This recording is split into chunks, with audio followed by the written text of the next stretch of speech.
In April 2002, amidst the harrowing siege of Jenin, a staggering display of support emerged for the Sharon regime. Over 100,000 individuals, predominantly composed of Jews and Christian fundamentalists, marched in solidarity.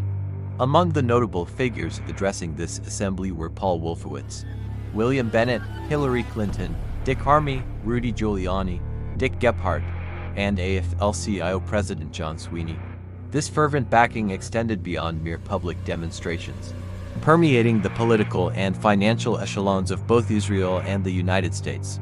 Within Israel, a resounding 65% of the populace threw their weight behind Sharon, while nearly 90% accepted the regime's narrative that a UN commission investigating Israeli actions in the occupied territories would be inherently biased.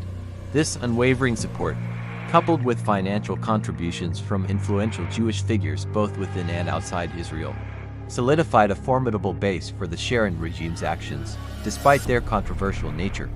Interestingly, despite the United States' eventual support for a UN resolution establishing an investigatory commission into the devastation of Jenin, the inquiry was swiftly thwarted. Israeli opposition was staunch, with key figures like Shimon Peres decrying the investigation as a blood libel.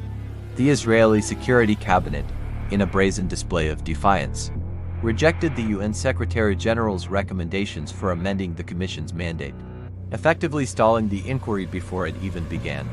Beyond domestic support, the Sharon regime found allies among wealthy and influential figures in the diaspora. Notably, several billionaire Russian oligarchs, many of whom were Jewish, formed close ties with Israeli leadership, contributing generously to the state's coffers. Some even sought refuge in Israel to evade international scrutiny, underscoring the depth of their commitment to the Zionist cause. This unwavering support from both within Israel and among its allies abroad has emboldened Israeli leaders to pursue their policies with impunity.